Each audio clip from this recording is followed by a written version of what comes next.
नमस्कार, मैं अभिषेक मिश्रा। 2017 की पहली वीडियो में आज हम बात करेंगे कि उत्तर प्रदेश में बीजेपी यानी भारतीय जनता पार्टी को बॉयकॉट किया जाए और क्यों उनको वोट ना दिया जाए, क्योंकि ये देश को बर्बाद कर देंगे। आज मैं बात करूंगा तो तथ्यों के साथ और बात करूंगा तो सबूतों के साथ, वरना नहीं करूंगा। सबसे पहले उत्तर प्रदेश में बीजेपी एक नारा लेकर आई है कि वो उत्तर प्रदेश को समाजवादी पार्टी के गुंडों से मुक्त करवाएगी, यानी समाजवादी पार्टी के गुंडों ने उत्तर प्रदेश में तहलका मचा के रखा है, ऐसा भाजपा का कहना है। तो अब जरा मेरी सुन लीजिए। अमित शाह राष्ट्रीय अध्यक्ष, इन्होंने बयान दिया कि ये समाजवादी पार्टी के गुंडों से उत्तर प्रदेश को मुक्त करवाएंगे। जरा आप अमित शाह का बयान सुनिए, फिर मैं अमित शाह की कुंडली आपको बताऊंगा। वीडियो देखिए जरा। मित्रों, ये उत्तर प्रदेश हम गुंडा मुक्त करना चाहते हैं, गुंडाओं से मुक्त करना चाहते हैं। ये फर्जी मुकदमों का जो सिलसिला चला है उसको हम समाप्त करना चाहते हैं। ये भू माफियाओं का जो आतंक चल रहा है उसको हम समाप्त करना चाहते हैं। देख लिया आपने वीडियो। चलिए अब मैं आपको जरा अमित शाह का कुछ इतिहास बताता हूं। अमित शाह भाजपा के राष्ट्रीय अध्यक्ष हैं। अमित शाह 25 जुलाई 2010 को जेल गए सोहराबुद्दीन मर्डर केस में। इन पर किडनैपिंग, मर्डर, हत्या की साजिश, सबूतों के साथ छिड़कानी करना, एक्सटॉर्शन, वसूली और महिलाओं के फोन टैप कराने के केसेस चल रहे हैं। अब हम आगे बढ़ते हैं, केशव प्रसाद मौर्य पर आते हैं। केशव प्रसाद मौर्य कौन है? केशव प्रसाद मौर्य भाजपा उत्तर प्रदेश अध्यक्ष हैं। इनका भी यही कहना है कि ये भी उत्तर प्रदेश को दंगा मुक्त कराएंगे और समाजवादी पार्टी के गुंडों से मुक्ति दिलाएंगे। ये भाजपा उत्तर प्रदेश अध्यक्ष केशव प्रसाद मौर्य का कहना है।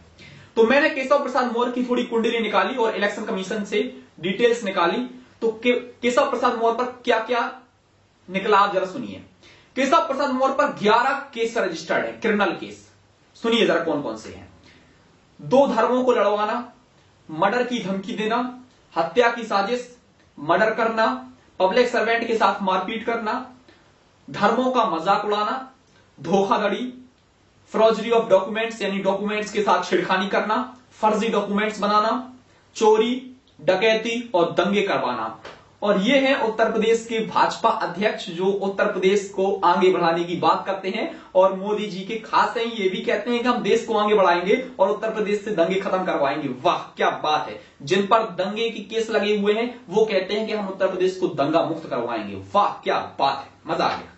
चलिए आगे बढ़ते हैं। अब ये तो हो गए अध्यक्ष, पहले हो गए थे राष्ट्रीय अध्यक्ष, फिर हुए स्टेट अध्यक्ष। अब हम बात करते हैं कैंडिडेट्स की। बीजेपी ने कैसे कैंडिडेट्स हैं उत्तर प्रदेश में, जरा सुनिए। बीजेपी की कैंडिडेट है गुड्डू पंडित। गुड्डू पंडित के बारे में हमने थोड़ा इतिहास निकाला। तो गुड्डू पंडित का असली नाम है भगवान शर्मा। नाम भगवान है, लेकिन जरा आप इनके कांड सुनेंगे तो आपको भी शर्म आ जाएगी। गुड्डू पंडित पर 13 केस रजिस्टर्ड हैं। 2 बलात्कार, 4 हत्या, 8 साल जेल, दंगे करवाना, धोखाधड़ी, किडनैपिंग, एक्सटॉर्शन, वसूली, अन्य, इतने केस हैं गुड्डू पंडित पर रजिस्टर्ड। और ये कहते हैं कि ये उत्तर प्रदेश को दंगा मुक्त करवाएंगे। ये कहते हैं कि महिलाओं के सम्मान की बात करते हैं। और ऐसे महिलाओं के सम्मान होता है आपके इधर कि जहां पर आपका राष्ट्रीय अध्यक्ष महिलाओं के फोन कॉल्स टैप करवाता है, जहां पर आपका कैंडिडेट 2 बलात्कार के आरोपों में फंसा हुआ है, आप महिलाओं के सम्मान की बात करते हैं। और ये एक नहीं है, इनकी कैंडिडेट की मेरे पास पूरी लिस्ट है। योगी आदित्यनाथ 3 केस, मर्डर, दंगे, हत्या के साथ हथियार के साथ दंगे करना, संगीत सोम, सुरेश राणा, मुजफ्फरनगर दंगे। ऐसे मेरे पास बहुत लंबी लिस्ट है। अगर मैं आपको बताऊं तो बीजेपी उत्तर प्रदेश को बर्बाद कर देगी। जब बलात्कार के आरोपियों को टिकट दिए जाते हैं तो ये क्या महिलाओं के सम्मान की बात करते हैं। अब आपको खुद सोचना चाहिए और खुद समझना चाहिए कि इन्होंने क्या किया। चलिए अब मैं आपको और थोड़ा अंदर लेके चलता हूं। 2014 में नरेंद्र मोदी जी ने एक बयान दिया था और पब्लिक मीटिंग में भाषण में यह कहा था कि अगर उनकी सरकार आई तो 1 हफ्ते के भीतर भीतर सारे क्रिमिनल्स जो एमपी हैं और उनके नेता हैं वो सबको जेल भेज देंगे 1 हफ्ते के अंदर अंदर। यानी आज मैं बयान दे रहा हूं तो हफ्ते भर बाद, यानी अगर मान लो 26 तारीख को मेरी सरकार बनी तो अगले हफ्ते भर में सारे के सारे ये जेल चले जाएंगे। अब आपको मैं और थोड़ी इसके बारे में इंफॉर्मेशन दे दूं कि 3 साल बीत गए, 3 साल एक भी बीजेपी का नेता जेल नहीं किया। आपको बताऊं जरा बीजेपी के नेताओं के बारे में थोड़ा इतिहास बता दूं आपको। बीजेपी के 281 एमपी हैं, 281 एमपी यानी 281 एमपीज में से 98 एमपी यानी 98 एमपीज क्रिमिनल हैं। कांग्रेस पार्टी के 44 एमपी हैं, 44 में से 8 क्रिमिनल हैं। एआईडीएमके यानी जयललिता की पार्टी, जिनका अभी निधन हुआ था, जयललिता की पार्टी में 37 क्रिमिनल्स हैं। शिवसेना में 18 क्रिमिनल्स हैं। ये मैं बता रहा हूं जो जीत के आए थे, मैं उनका आपको डिटेल्स दे रहा हूं। AITC all India Trinamool Congress, Mamata Banerjee की पार्टी, इसमें 7 क्रिमिनल्स हैं जो अभी सरकार में हैं। और समाजवादी पार्टी का मेरे पास जो 2012 का डेटा है उसके हिसाब से 46 क्रिमिनल्स हैं समाजवादी पार्टी में। 2012 का मैं आपको डेटा बता रहा हूं। अब ये हो गए मोदी जी जो बात करते हैं कि हम समाजवादी पार्टी को, जो समाजवादी पार्टी के गुंडे हैं उनसे हम मुक्त करवाएंगे, कांग्रेस के भ्रष्टाचार से खत्म करवाएंगे। तो भ्रष्टाचार की बात आई, अब मैं भ्रष्टाचार के ऊपर बताता हूं आपको। भ्रष्टाचार के ऊपर आप देखिए 8 नवंबर को नोटबंदी हुई। नोटबंदी का कोई फायदा तो हुआ नहीं। नोटबंदी में जितने भी नेता पकड़े गए, सारे के सारे नेता सिर्फ और सिर्फ भारतीय जनता पार्टी के थे। किसी और दूसरी पार्टी का एक भी नेता नहीं पकड़ा गया। मोदी जी कहते हैं कि कांग्रेस पार्टी ने 60 साल लूटा, तो मैं मोदी जी से पूछना चाहता हूं कि अगर कांग्रेस पार्टी ने 60 साल लूटा तो आप 2 महीने में आपकी सरकार भी थी, आप एक भी नेता को पकड़ नहीं पाए। मुझे तो समझ नहीं आता कि आप मतलब आरोप पे आरोप लगाए जा रहे हो, सिद्ध करने में आप बिल्कुल जीरो हो, क्योंकि फर्जी आरोप, झूठे आरोप। और मैं आपको हकीकत बताता हूं जरा, जो आपको बिकाऊ मीडिया और दलाल मीडिया नहीं दिखाएगा, और ना आज तक आपको मालूम चली होगी, ना किसी बीजेपी के समर्थक ने आपको बताया होगा। आपने इंडियन रेलवेज का नाम सुना होगा, भारतीय रेल।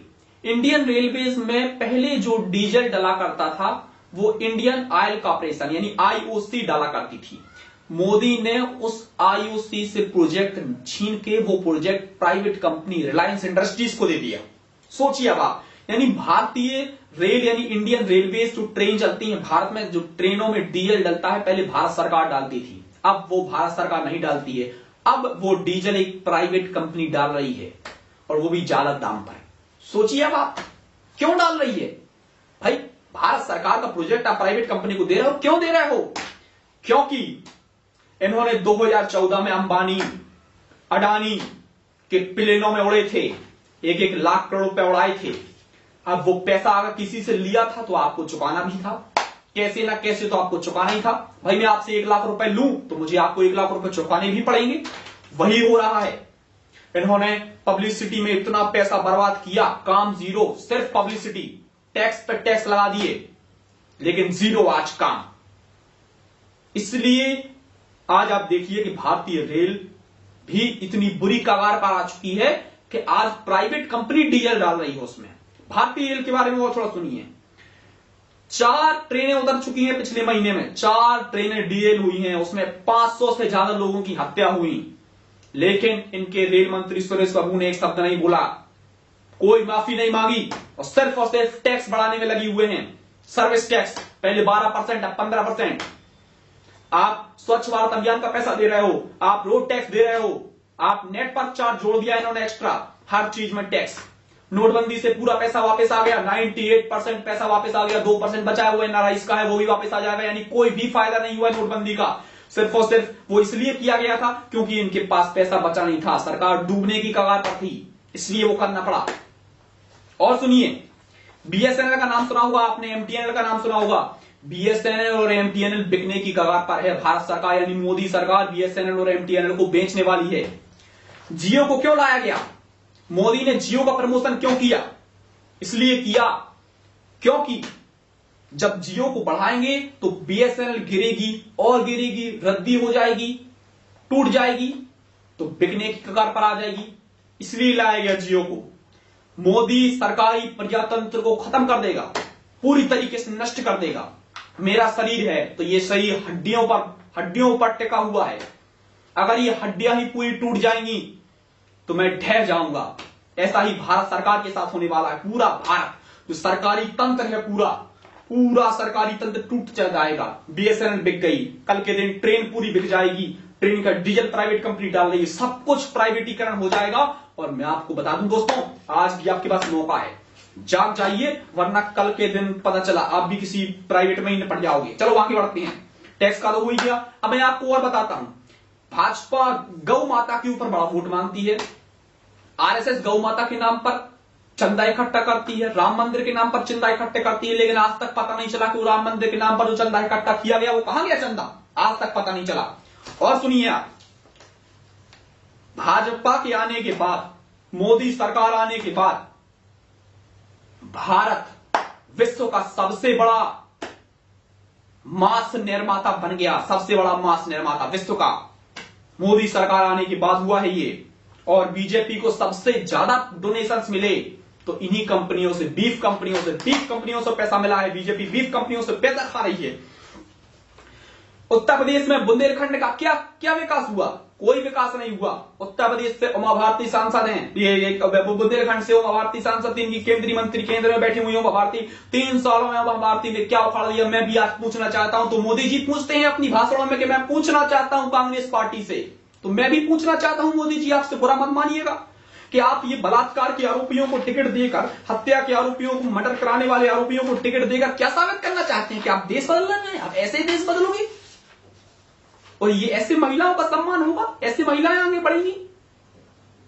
उत्तर प्रदेश वासियों, मैं आज आपसे विनती करना चाहता हूं कि आप सोच समझ के वोट दीजिए, जिसको भी वोट देना है दे दीजिए, बस भाजपा को वोट मत दीजिए, कांग्रेस को, सपा को, बसपा को, जिसको वोट देना है दो, बीजेपी को मत देना। याद रखना अभी भी मौका है, कुछ लोगों को मैं जगाता हूं, कुछ लोगों को आप जगाइए और इस वीडियो को ज्यादा से ज्यादा लोगों तक पहुंचाइए ताकि उत्तर प्रदेश में भाजपा हार सके। चलता हूं मैं, टेक केयर।